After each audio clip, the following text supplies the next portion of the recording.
देश विकसित भारत बनाने के लिए तुष्टीकरण से मुक्ति पारित होगी। दिल्ली में एक ऐसे अध्याय का खात्मा हुआ जिसने मुसलमानों को ठगने का काम किया है। आज देश तुष्टीकरण नहीं बल्कि भाजपा के संतुष्टीकरण की पॉलिसी को चुन रहा है। मुसलमानों ने बड़ी तादाद में बीजेपी को विकास के नाम पे, डेवलपमेंट के नाम पे वोट दिया है। बीजेपी जीत गई, ये भी बढ़िया है, कोई बात नहीं। मुसलमानों ने भी सपोर्ट किया है बीजेपी को वोट दिया है।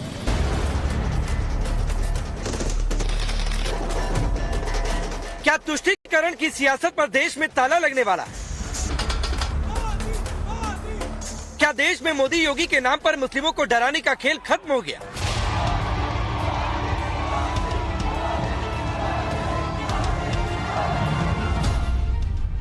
हिंदू एकजुटता की मुहिम ने क्या जातीय सियासत को पूरी तरह से खत्म कर दिया है?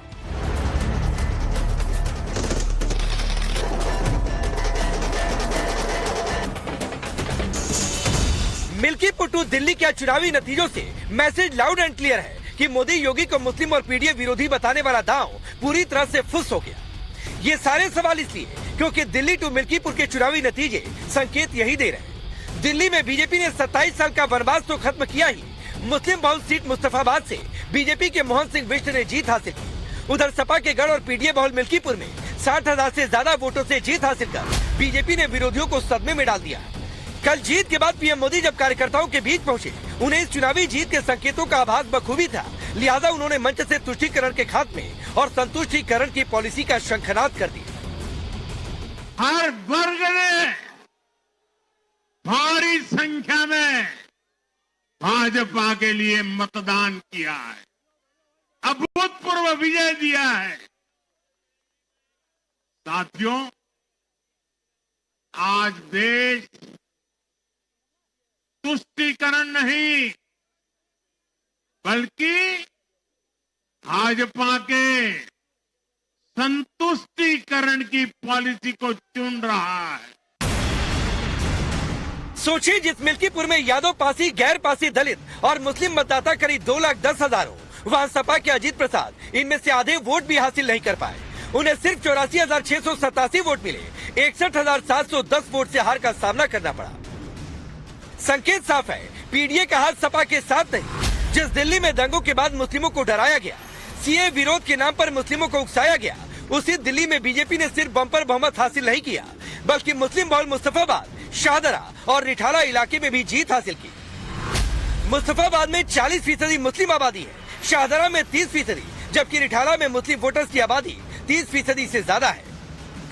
दिल्ली के इन मुस्लिम बहुल इलाकों में बीजेपी की जीत बड़े सियासी परिवर्तन की ओर इशारा कर रही है। इस बार मुसलमानों का वोटिंग ट्रेड दिल्ली में बिल्कुल मुख्तलिफ रहा है। मुसलमानों ने कांग्रेस को, आम आदमी पार्टी को और बीजेपी को भी वोट दिया है और बड़ी तादाद में बीजेपी को वोट दिया है। गांधीनगर से जीतने वाले एमएलए अरविंद लवली जी ने खुद कहा कि 50% मुसलमानों ने हमें वोट दिया है।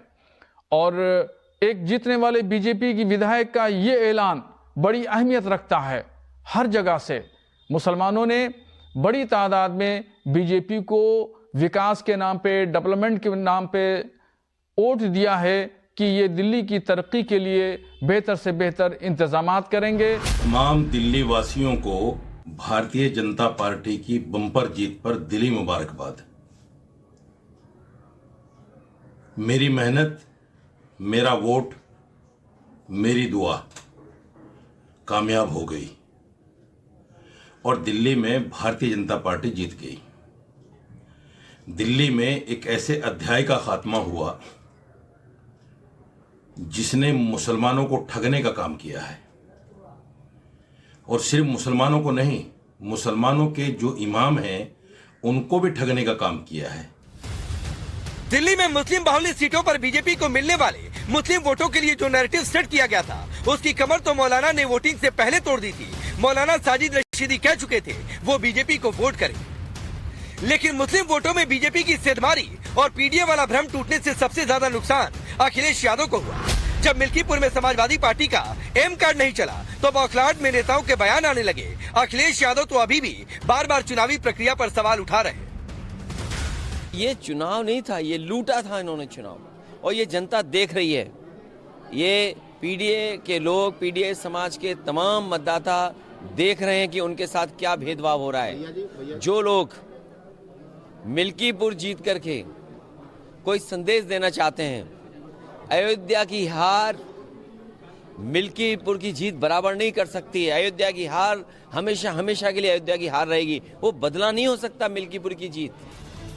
साफ है कि मिल्कीपुर की हार में अखिलेश को 27 का सत्ताधीश वाला नैरेटिव फेल होता दिख रहा। वहीं अयोध्या से सांसद अवधेश प्रसाद को बेटे की हार के बाद संविधान की याद आ रही। दिल्ली का नतीजा जरूर है, लेकिन ये मिल्कीपुर का नतीजा देश के लोगों को, जिनको बाबा साहब भीमराव अंबेडकर के संविधान पर विश्वास है, यकीन है, मिल्कीपुर चुनाव से देखा जा रहा है कि बाबा साहब भीमराव अंबेडकर के संविधान को जूतों तरह रौंदा गया है, लोकतंत्र को रौंदा गया है और बूथों को लूटा गया है। ये लोकतंत्र के ऊपर देश की सबसे बड़ी डकैती है। बेटे की हार को लोकतंत्र की सबसे बड़ी डकैती बताने वाले ये वही अवधेश प्रसाद हैं, जिन्हें कुछ महीने पहले ही अयोध्या की जनता ने संसद पहुंचाया था। अवधेश प्रसाद की तरह ही बौखलाहट में समाजवादी पार्टी का मीडिया सेल भी धांधली करार दे रहा।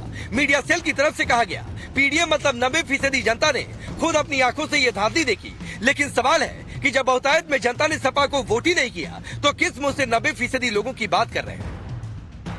भारतीय जनता पार्टी प्रचंड बहुमत के साथ जीत चुकी है और समाजवादी पार्टी से विपक्ष का सुपड़ा साफ हो चुका है। इनके निगेटिव नैरेटिव को जनता ने नकार दिया है। सवाल है कि जो विपक्ष बीजेपी पर मुस्लिम विरोधी होने का आरोप लगाता है, पिछड़ी जातियों का विरोधी बताकर बार बार जातीय जनगणना की बात करता है, उन सभी आरोपों को जनता ने अपने संदेश देकर नकार दिया। एमआईएम चीफ असदुद्दीन ओवैसी, जो खुद को सबसे बड़ा मुस्लिम लीडर होने का दावा करते हैं, दंगे के आरोपियों तक को चुनावी मैदान में उतार दिया। उनके उम्मीदवारों को भी हार का सामना करना पड़ा।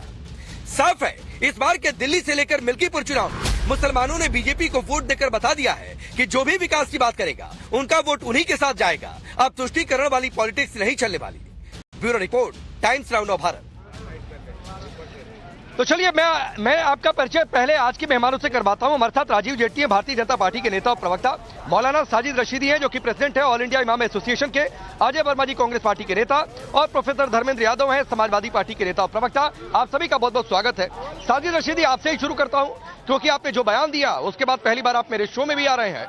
तो भाई बताइए, आज आपके सुर अचानक से वोटिंग के समय से अभी तक बदल कैसे गए? आप भी पीडीए से आते हैं, जिसका नारा समाजवादी पार्टी देती है। वो कह रहे हैं लूट हुई, किसने लूटा, क्या लूटा, जरा बताइए जरा।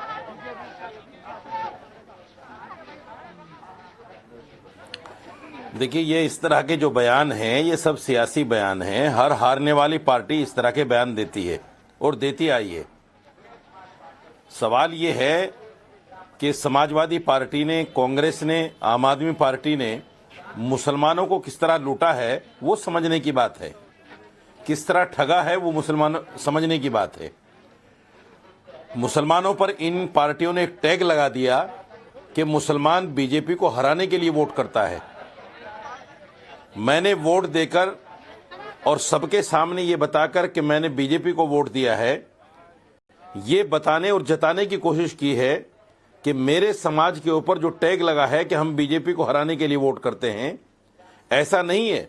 हमारे सामने एक विकल्प और है, हम बीजेपी को भी वोट कर सकते हैं। बीजेपी हमारे लिए अछूत नहीं है।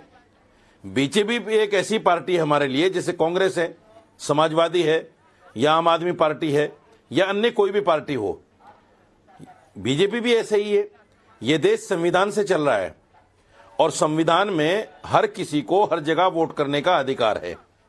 कोई भी पार्टी जो हिंदुस्तान में संवैधानिक तरीके से चलती है, वो ना तो किसी को अधिकार से ज्यादा दे सकती है, न किसी के अधिकार छीन सकती है, जब तक हिंदुस्तान में संविधान है।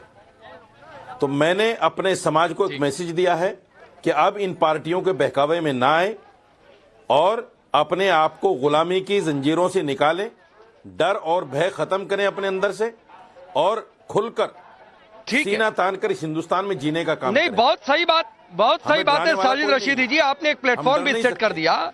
आप धर्मेंद्र यादव बताइए, लूटा किसने है? आपने लूटा है पीडीए के एक को, जो साजिद रशीदी कह रहे हैं। और अब शायद आपको समझ में आ रहा होगा कि मिल्कीपुर में जो 61,000 आर का अंतर है वो कहां से हो गया, जबकि आपका तो गढ़ है, जबकि पीडीए का गढ़ है वो। राकेश जी, लुटेरे जो होते हैं, लूट की लकीर उनके चेहरे पे दिखती है। पूरी भारतीय जनता पार्टी के एक एक नेता के चेहरे को आप पढ़िए, जीतने पे लोग खुश होते हैं, उनके चेहरे पर लूट की जो लकीर है वो मायूसी दे रही है। कैमरे से कोई बच नहीं सकता इस देश में, दुनिया टेक्नोलॉजी में जी रही है। आपके कैमरे ने भी दिखाया था कि भारतीय जनता पार्टी का एक कार्यकर्ता 6 वोट डालकर आया और ऑन कैमरा बात माना कि हमने 6 वोट डाला है। इसको बोलते हैं लूट, इसको बोलते हैं लूट, और लूट जो कराता है उसे बोलते हैं लुटेरा। भारतीय जनता पार्टी के मुख्यालय से पीठासीन अधिकारी को फोन जाता है और ये बोला जाता है कि जो आपको लक्ष्य दिया गया था फर्जी मतदान करवाने का, वो लक्ष्य आपको पूरा हो गया। उसने कहा हमारे पास 68 का लक्ष्य था, हमने पूरा कर दिया। अब आप मुझे बताओ कि अगर एक बूथ पर नहीं, ये कॉल रिकॉर्डिंग नहीं, ये कॉल रिकॉर्डिंग सपा के दफ्तर में हो रही थी क्या? ये कॉल रिकॉर्डिंग सपा के दफ्तर में हो रही थी क्या? मैं सुन रहा हूँ, लेकिन साजिद रशीदी जो मेरे डिबेट पे जितनी बार आए उतनी बार मैं उनकी बातों से इत्तेफाक नहीं रख पाया।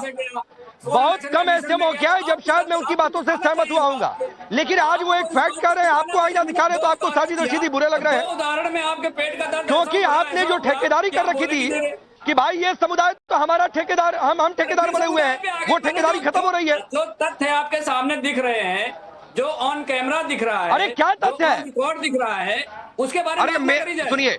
एक तो मेरे कैमरे में इस तरीके का कुछ रिकॉर्ड नहीं हुआ था, दूसरी बात आप कह रहे हैं फलाने को फोन गया, तो कॉल रिकॉर्डिंग सपा के दफ्तर में हो रही थी क्या? चाहते हैं आप, तो कॉल रिकॉर्डिंग सपा के दफ्तर में हो रही थी धर्मेंद्र यादव? मैं पूछ तो रहा हूँ, कॉल रिकॉर्डिंग सपा के दफ्तर में हो रही थी? आपने कॉल नहीं, आपने कॉल रिकॉर्डिंग कर रखी थी, तो सुनाइए। आपने लूट नहीं, चलिए आप सुनाइए, आप छोड़िए, सुनाइए किस अधिकारी ने किसको फोन किया कि टारगेट पूरा हो गया, ये कॉल रिकॉर्डिंग सुनाइए। आप उतने बड़े गुनहगार नहीं है जितना भारतीय जनता पार्टी है। लोकतंत्र की लूट में आप उतने नहीं, ये सब हवाई बातें नहीं। लूट को साबित करिए ना लाइव शो में, धर्मेंद्र यादव, लूट को साबित करिए इस शो में, लाइव शो में साबित करिए, कॉल रिकॉर्डिंग सुना दीजिए। 6 लोग जाकर एक आदमी 6 बार वोट दे दिया, साबित कर दीजिए। बात सुनिए, फिर साबित हो जाएगा। तीसरी बात, भारतीय जनता पार्टी ने आसपास के जिलों से, चाहे वो अम्बेडकर नगर हो, चाहे सुल्तानपुर हो, चाहे रायबरेली हो, वहां से हजारों लोगों को बुला करके फर्जी आधार कार्ड दे करके फर्जी। अरे ये हवाई बात नहीं होती है, हवाई बात नहीं होती है धर्मेंद्र यादव। दिक्कत यही है कि फैक्ट आप स्वीकार नहीं कर पा रहे भाई। हवाई बात नहीं होती है कि 10 गाड़ियों में बुला लिया, 10 गाड़ियों का कोई। चलिए गाड़ी का नंबर बता दीजिए। ये तीनों उदाहरण आपके धर्मेंद्र यादव बता रहा हूं मैं। हाँ ठीक है, वो जवाब राजीव जेटली देंगे। धर्मेंद्र यादव आपने कहा ना, सुनिए, आपने कहा ना धर्मेंद्र यादव, सुनिए भाई सवाल सुनिए। आपने कहा ना कि आसपास के जिलों से लोगों को भरकर लाया गया वोट डालने के लिए। 4 गाड़ियों का नंबर ही बता दीजिए, किन गाड़ी में भरकर लाया गया। 4 गाड़ी का नंबर बताइए। नंबर मैं आपको बता दे रहा हूँ, जाके समाजवादी पार्टी का पेज देखिए, उसमें गाड़ी नंबर मिल जाएगा। पता नहीं कितने रिपोर्टर ने रिपोर्ट किया है। नहीं बताइए ना गाड़ी नंबर। अरे यही लाइव शो में बताइए गाड़ी नंबर, गाड़ी नंबर बताइए लाइव शो में, किन गाड़ियों में भरकर लाया गया। मैं अम्बेडकर नगर से आया हूँ और मुझे फर्जी आधार कार्ड दे दिया गया था, उसे मैं अरे बताया नहीं, बताया नहीं। गाड़ी नंबर धर्मेंद्र यादव, गाड़ी नंबर धर्मेंद्र यादव, गाड़ी नंबर बताइए, किन गाड़ियों में भरकर लाया गया। 2 ही गाड़ी का नंबर बताइए गाड़ी नंबर। गाड़ी नंबर आपके पास है, गाड़ी नंबर हम दे देंगे आपको, गाड़ी नंबर दे देंगे। अरे मेरे पास नहीं है भाई, आप बताइए। चलिए सुनिए, मेरे पास नहीं है, आप बताइए गाड़ी नंबर। भारत समाचार के पास। अरे गाड़ी नंबर बताइए ना मुझे। नहीं आप तो ये बात जिस चैनल का नाम ले रहे हैं वहां जाकर करिएगा। आप मुझे गाड़ी नंबर बताइए, आप मुझे गाड़ी नंबर बताइए। सुनिए धर्मेंद्र यादव, एक बात पहले आपको बता दे रहा हूँ, इस देश में 10 चैनल है और जिस चैनल पर आकर ही उस चैनल की बात किया करिए। तो गाड़ी नंबर बताइए ना, मैं उसका भी नाम बता दूंगा। हाँ तो बताइए, चलाइएगा, बताइए, मैं चैलेंज दे रहा हूँ आपको। चलिए बताइए, लाइव शो में बताइए, चलिए बताइए। मैं ढूंढ के बता रहा हूँ, दिखा रहा हूँ आपको, बताइए भाई। दिखा रहा हूँ, अब ढूंढ के बता रहा हूँ। चलिए राजीव जेटली ये ढूंढ रहे हैं और पता नहीं कहां से ढूंढेंगे, सोर्स भी बताइएगा। हाँ नहीं ठीक है, ढूंढिए ना, तो तैयारी करके आनी चाहिए थी ना, गाड़ी नंबर लिख के आना चाहिए था, 10 लोगों के नाम लिख के आने चाहिए थे बताने के लिए। आपको पता है कि मैं पूछता हूँ पलट कर, सबूत में मांगता हूँ, आपको पता है बिना सबूत के क्यों आ जाते हैं भाई। राजीव जेटली 10 गाड़ियों में भर के लाया गया, लूट हो गई। अब मुस्लिम वोटर्स को कौन लूट रहा था ये सच्चाई साजिद रशीदी बता रहे हैं, तो उस पर धर्मेंद्र यादव कुछ और बातें कर रहा है। चलिए रुक जाइए, राजीव जेटली। देखिए, पहले तो आप इस बात को समझिए राकेश जी, पांडे जी, ये आपने एक सब्जेक्ट रखा है तुष्टीकरण की पॉलिटिक्स बंद, और ये इसके ऊपर चर्चा नहीं करना चाहते। ये ऑटो, गाड़ी, रिक्शा, साइकिल सब बोलेंगे, लेकिन जो मुद्दा है, मूल मुद्दा, उस पर नहीं जा रहे हैं। मैं आज सलाम करता हूं मौलाना रशीदी जैसे लोगों को, जिन्होंने ये ठान लिया है कि अब मुसलमानों को पिछड़ेपन में नहीं रखना है, मुसलमानों की दुर्गति नहीं होने देनी है, मुसलमानों को वो जो अधिकार उनको मिलने चाहिए, उनके दरवाजे पे देश के प्रधानमंत्री नरेंद्र मोदी पहुंचा रहे हैं, वो पहुंचने चाहिए। मुसलमान इस देश का अभिन्न अंग है, मुसलमान भारतीय है, और ये बात जब आइडेंटिफाई हो चुकी है तो इन राजनीतिक पॉलिटिकल पार्टियों के प्रवक्ताओं की जुबान पर ताला लग गया, और इसीलिए इन्हें अपने मुद्दे को भटका करके कहीं और लेकर जाने की जरूरत पड़ गई है। मुद्दे की बात यह है कि आज देखिए देश के अंदर कितना बड़ा परिवर्तन आया, और उस परिवर्तन की आगाज जिसने किया, मैं बिल्कुल कल परसों से मैंने इस बात को देखा कि जब दिल्ली के चुनाव हुए, रिजल्ट चुनाव पोलिंग हुई थी, उसी वक्त में रशीदी साहब ने कहा था कि मैंने भारतीय जनता पार्टी को वोट किया और मुसलमान भारतीय जनता पार्टी को वोट कर रहा है। मुसलमान क्यों पिएगा यमुना का गटर भरा पानी जो गटर छोड़े जाते थे दिल्ली में? मुसलमान क्यों कच्ची गलियों में रहेगा, कच्ची कॉलोनियों में रहेगा, क्यों झुग्गियों में रहेगा? क्यों नहीं उसके पास पक्का मकान होना चाहिए? मुसलमान का बच्चा क्यों नहीं पढ़ना चाहिए? मुसलमान के पास सारी सुविधाएं क्यों नहीं होनी चाहिए? और होंगी तो वो कौन दे सकता है? वो वही दे सकता है जो देश के अंदर ईमानदारी से काम कर रहा है, जो देश के अंदर हर व्यक्ति से प्यार करता है, जो पार्टी इस देश को के हर व्यक्ति से प्यार करती है और देश से लगाव रखती है। जो देश से लगाव रखने वाला है वो भारतीय है, और उसका ख्याल रखना भारतीय जनता पार्टी का फर्ज बनता है, भारतीय जनता पार्टी का दायित्व है। इस बात को तुष्टीकरण की राजनीति ने कहीं ना कहीं दूर करके रखा था, जिस दूरी को मिटाने का वक्त आ चुका है। भारतीय जनता पार्टी इस देश की पार्टी है। इन लोगों के लिए तुष्टीकरण की राजनीति कहीं ना कहीं कुछ वक्त प्रोपेलर का काम कर रही थी, इन्होंने सर्वाइव भी किया, लेकिन मुझे लगता है अब जागरूकता आ चुकी है, इस देश के अंदर बदलाव आया, ये सब दुकानें बंद होने वाली है। ये वो सब दुकानें बंद होने वाली है जो मुस्लिम लोगों को दड़बे के अंदर रखना चाहती थी, जो मुस्लिम महिलाओं को घरों में धकेलना चाहती थी, जो नहीं चाहती थी मुसलमान का बच्चा पढ़कर के। अजय वर्मा जी, जो बात राजीव जेटली कह रहे हैं, मुस्लिम वोट बैंक को खुश करने के लिए सैफरन टेररिज्म, इस तरीके की बातें कही गई। हिंदू शब्द का अर्थ भयानक है, सनातन को गालियां दी गई, नहीं खुश होता है मुस्लिम समुदाय इससे। और रशीदी इस बात के गवाह बन रहे हैं, जो कि खुलकर विरोध करता है भारतीय जनता पार्टी का, और विरोध के चेहरों में से एक बड़ा चेहरा रहे हैं। वो कह रहे हैं कि आप लोगों ने बरगलाया है, लूटा है मुस्लिम वोट बैंक को। देखो पांडे जी, ये इस हिंदुस्तान में 145 करोड़ लोग हैं और 14 पॉइंट कुछ करोड़ मुस्लिम लोग हैं। ये आवाज मेरी वापस मुझको गूंज रही है, आपको आ रही है पांडे जी? अब तो गूंजेगी। हाँ, मुझे आपकी आवाज बहुत ठीक आ रही है। आपकी आवाज जो इको कर रही है पीसीआर, उसे देखिए, आपकी आवाज बहुत अच्छी आ रही है, बोलिए आप। अच्छा, तो मैंने कहा ये रशीदी साहब भी उस 14 पॉइंट कुछ % जो हिंदुस्तान में माइनॉरिटीज के लोग हैं उसमें से एक वोटर्स हैं, और हर वोटर को अपना लोकतंत्र का जो स्तंभ है और जो भारत का संविधान है वो फ्रीडम ऑफ स्पीच देता है। अब रशीदी साहब जो कह रहे हैं तो ये पूरे हिंदुस्तान के मुसलमानों की बात कोई होगी या पूरे दिल्ली के मुस्लिमों की बात होगी? इनके विचार है, बहुत से लोग भाजपा को भी वोट करते हैं, लेकिन चूंकि आपने नहीं तो अजय वर्मा जी, ये बात आपको तब नहीं समझ में आती है जब साजिद रशीदी मोदी बीजेपी विरोध में बोल रहे थे, तब तो आपको साजिद रशीदी बड़े अच्छे लग रहे थे। आज साजिद रशीदी एक अदद मुस्लिम वोटर हो गए, पहले उनकी आवाज पूरे मुस्लिम समुदाय की आवाज आपको लगती थी। मैंने तो पांडे जी साजिद रशीदी साहब की ना अच्छाई करी ना बुराई करी, मैंने तो ये कहा उनके बारे में बता रहा हूं। मैं कोई गलत कह रहा हूं क्या? देखिए, बी टीम थी दिल्ली केजरीवाल बीजेपी की, जो इन्हें किरण बेदी और मुरली मनोहर जोशी, आडवाणी जी और सुषमा जी लेकर आई थी कि कांग्रेस को नेस्त नाबूद करने के लिए। जब उसने 2024 के इलेक्शन में आंख दिखाई मोदी जी को और उनसे कर दिया कि हम आपसे कमिटमेंट नहीं कर रहे और हमसे गठबंधन कर लिया, तो मोदी जी नाराज हो गए। अच्छा, हमको तो चूंकि वो हमें पता चला कि इनका टारगेट था अलायंस, तो इन्होंने करा था लोकसभा का, लेकिन दिल्ली में फिर हम लोगों ने कहा कि ठीक है, आप अपने लड़ रहे हैं, हम भी लड़ रहे हैं। तो नरेंद्र मोदी जी की जो रीति और नीति थी वो केजरीवाल जिससे भी भेजा था, तो उसका नतीजा उन्हें उनका हश्र मिल गया। ऐसे ओवैसी साहब को भी उन्होंने पनपाया हुआ है। अरे भाई, उनके वो भी उनका बी आश्रय टीम है, आप तो ये अपना लोग आश्रय तो नहीं वोट देख पा रहे हैं काटने अजय के लिए वर्मा भेजे जी। हुए लोग हैं। जीरो लगातार 2 बार रहा और आप फिर भी खुश हैं कि जैसे लग रहा है आप ही जीत गए, आप ही सरकार बनाने वाले हैं। इधर 3 जगहों पर शाहदरा, रिठाला, मुस्तफाबाद में भारतीय जनता पार्टी जीत गई। यहाँ पर 30-40% से ज्यादा मुस्लिम हैं। आपको बिल्कुल नहीं समझ में आ रहा है कि जनता कहना क्या चाहती है। हमने 4% से 7% वोट कर लिया और जीरो से ही उत्पत्ति है संसार फिर भी की, अंडा मिला, और जीरो मिला, से ही कहानी शुरू होती है। पांडे जी, आप सुना गजब करो, खुशी है, गजब खुशी है आपकी। आप थोड़ा सुना करो। जीरो पर भी इतने खुश हैं आप? नहीं, आप थोड़ा सुना करो कि हम क्या कह रहे हैं। हम लोकतंत्र के प्रहरी हैं, हम लोकतंत्र के लुटेरे नहीं हैं। हम प्रशासनिक बूथ कैप्चरिंग नहीं करते। हम ED, CBI, IT, income tax, Delhi police और ईवीएम मशीन और चुनाव आयोग का बेजा इस्तेमाल नहीं करते। अरे भाई, फिर वही बात है, आप लेकर जा रहे हैं शाहदरा, रिठाला, मुस्तफाबाद में बीजेपी कैसे जीत गई, आप इस पर बोलना ही नहीं चाहते हैं। आप ये स्वीकार करने को तैयारी नहीं है कि इस देश का मुसलमान जुड़ रहा है। और इसीलिए धर्मेंद्र यादव, संभल वाला भी आपका दांव फेल गया।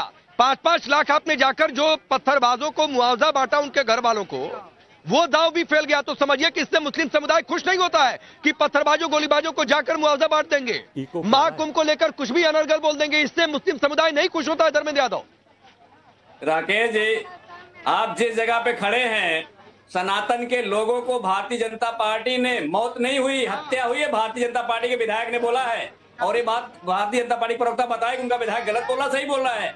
आज भी 15,000 लोग लापता हैं, गंगा में लाशें बह रही हैं, गाजीपुर में लाशें दिख रही हैं लोगों को। तो आप, अरे भाई, ये अपने अरे धर्मेंद्र यादव प्लीज, धर्मेंद्र यादव, यही आप लोगों की दिक्कत है भाई। अनर्गल बातें करते हैं, अनर्गल बातें करते हैं, गंगा में लाशें बह रही हैं, एक दिखाइए ना भाई।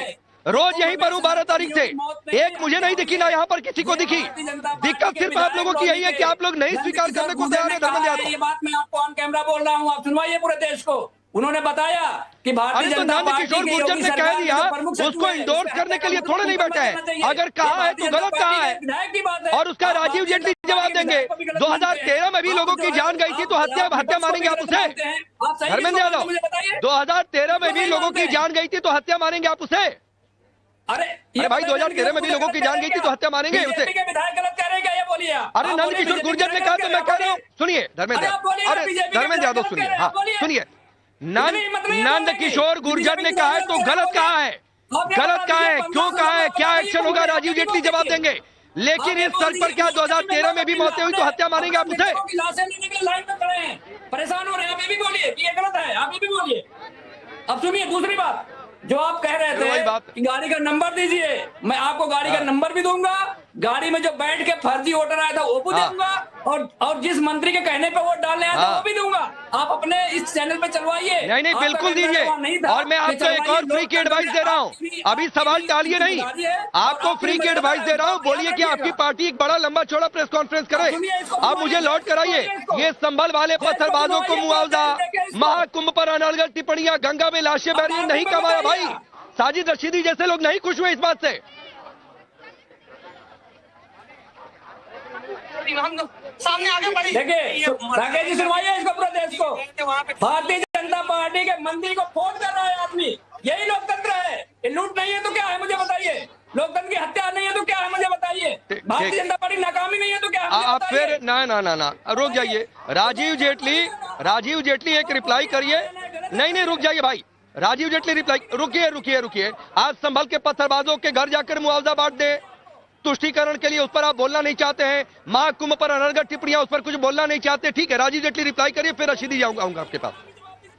देखिए राकेश भाई, एक छोटी सी बात, बार बार मैं इस बात को, आज देखिए कितनी भी कोशिश कर ले, लेकिन मैं इस डिबेट को भटकने नहीं दूंगा। हम पहली बार खुले तौर पे चर्चा कर रहे हैं कि भारतीय जनता पार्टी के साथ इस देश का मुसलमान अपना लगाव रखता है, क्योंकि उसने 10 साल की डिलीवरी के बाद ये महसूस कर लिया कि ईमानदारी से मेरे दरवाजे पर मेरे अधिकार कोई पहुंचा सकता है तो वो देश के प्रधानमंत्री नरेंद्र मोदी पहुंचा सकते हैं। यही वजह है कि आज अपनी इतनी अच्छी डिबेट रखी और उस डिबेट को भटकाने के लिए हर मुमकिन कोशिश की जा रही है, चाहे वो कांग्रेस के प्रवक्ता हो, चाहे वो समाजवादी पार्टी के प्रवक्ता हो। दोनों की कोशिश यह है कि वो आग कैसे लगाई जाए। दोनों की कोशिश यह है कि मुसलमानों को कैसे भड़काया जाए, दोनों की कोशिश यह है कि तुष्टीकरण कैसे की जाए, लेकिन ये कोशिश अब पूरी तरह से विफल होती हुई नजर आ रही है। इस देश का हर व्यक्ति, मैं मुसलमान नहीं कह रहा हूं, हर व्यक्ति को समझ में आ गया है मेरा देश देश के प्रधानमंत्री नरेंद्र मोदी जी के हाथों में सुरक्षित है। लेकिन मेरी राजू भाई एक आदत है जिस तरीके से आप बार पॉइंट पर लौट कर आ रहे हैं, तो मेरी भी आदत है कि डिबेट से भागने नहीं देता। रुक जाइए धर्मेंद्र यादव, यही दिल्ली है जहां पर सीए के नाम पर इस तरीके से विरोध हुआ, और तब साजिद रशीदी क्या नहीं कहा करते थे, लेकिन साजिद रशीदी संभल में जाकर पत्थरबाजों के घर मुआवजा बांटा है तो उस पर कुछ नहीं बोले, वो भी दाव नहीं कमाया। सवाल पूछ रहा हूं, महाकुंभ को लेकर अनर्गल टिप्पणियां, गंगा में लाशें बह रही हैं, लाखों लोग देखिए भीड़ यहां पर रुकने का नाम नहीं ले रही है, किसी को लाश नहीं दिखी। सपा का अलग से कैमरा लगा था कि लाश दिख गई, और इनको लग रहा है कि मुस्लिम समुदाय खुश हो जाए इससे। देखिए पांडे जी, महाकुंभ में जो कुछ भी हुआ वो एक हादसा है, उस पर सबको दुख व्यक्त करना चाहिए, इसमें कोई दो राय नहीं है। किसी की भी जान जाती है, वो हिंदुस्तान का नागरिक है, हर आदमी को उस पर दुख होना चाहिए। कोई आदमी अगर उस पर सियासत करता है तो इससे गंदी सियासत कोई नहीं हो सकती। दूसरी बात, समाजवादी और कांग्रेस से आप ये पूछिए कि समाजवादी और कांग्रेस को मुसलमानों ने भर भर के वोट दिया है, आज क्या वजह है कि मुसलमानों के महल्ले में ये वोट मांगने नहीं जाते और ये मंच साझा नहीं करते मुसलमानों के साथ में? समाजवादी से पूछिए आजम खान का क्या हाल है, कितनी बार गए हैं अखिलेश यादव उनके घर पे, क्या किया, लीगल एड पहुंचाई कि नहीं पहुंचाई उनको, आज उनके क्या पोजीशन है? कोई समाजवादी का आदमी उनको पूछने वाला नहीं है। इसलिए मैं कहता हूं नहीं, ठीक है, ये बड़ी बात आप कह रहे हैं, थोड़ा सा इस पर इंट्रोस्पेक्ट करिएगा धर्मेंद्र यादव और अजय वर्मा जी, वरना पता नहीं आगे क्या हाल होगा। साजिद रशीदी जैसे लोग अगर पलटकर इस तरीके की बातें कर रहे हैं तो वाकई आत्ममंथन करना चाहिए।